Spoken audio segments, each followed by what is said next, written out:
오늘 1월 14일 금요일 아침 말씀 묵상 큐티를 합니다. 죄를 범하면 일반적으로 죄로부터 도피하거나 그 죄를 감추려고 합니다. 그래서 죄를 인정하는 데에는 용기가 필요합니다. 자기의 죄인됨을 정직하게 주 앞에 드러내는 순간 주님의 인자와 은혜와 긍휼은 체험되고 죄사함의 은혜와 확신을 받습니다. 거룩하신 하나님 앞에 설 수 있는 사람은 아무도 없습니다. 나 스스로는 한순간에도 주의 이름을 부를 수 없습니다. 나도 주님 안에 있지 않을 때에는 어느 한순간에도 죄에서 자유로워 본 적이 없기에 하나님께서 나를 향해 무엇이라고 판단하셔도 다 옳고 의로운 판단이라고 인정할 수밖에 없습니다. 조금도 이런저런 핑계를 할 수도 없고 상황을 탓하면서 어쩔 수 없었다고 변명할 수도 없습니다.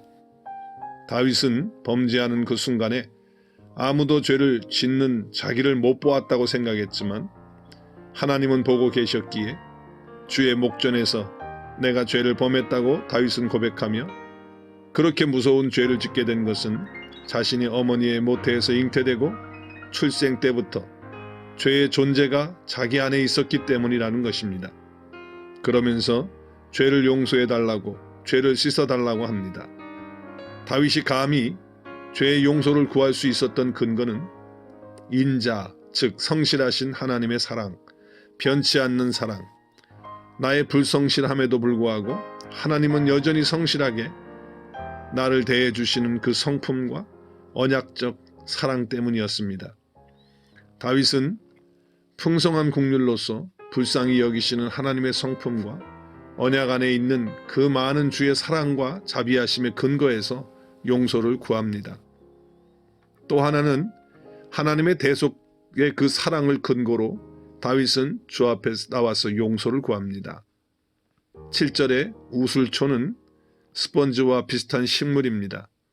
이것은 속죄의 제물을 잡아 그것으로 피를 뿌리고자 할 때 제단에 뿌리든지 지성소 안에 들어가서 언약궤 위에 뿌린다든지 문설주의 문의 임방에 뿌린다든지 할 때 우슬조를 사용합니다. 이것은 하나님의 어린 양으로 오시는 예수 그리스도의 보혈을 그림자적으로 상징한다고 볼 수 있습니다. 주의 보혈이 아니고서는 씻어질 수 없는 더럽혀진 다윗을 포함한 우리 모두이기 때문입니다. 이해할 수도 측량할 수도 없는 하나님의 은혜 앞에 그 십자가 앞에 엎드렸을 뿐인데 그런 나를 일으켜 세워주신 그리스도의 십자가의 은혜만이 나를 새롭게 할 수 있고 뻔뻔하지만 다시 주의 이름을 부를 수 있게 해줍니다. 너무 바쁨에 시달리고 일상적인 삶의 압박감과 스트레스에 시달리다 보면 내 마음은 어느새 더럽혀져 있는 마음을 발견합니다. 이 아침 조용히 내 속을 민감하게 들여다보며 회개합니다. 그리고 나의 과거와 현재와 미래의 죄까지 다 용서하신 주의 언약적 사랑과 긍휼과 자비와 십자가의 은혜를 붙듭니다. 그리고 나를 정결케 하시는 주님으로 인해서 사죄의 확신을 가지고 회복의 기쁨을 맛봅니다. 내가 그들의 불의를 긍휼히 여기고 그들의 죄를 다시 기억하지 아니하리라 하셨느니라고 히브리서 8장 12절에서 말씀합니다.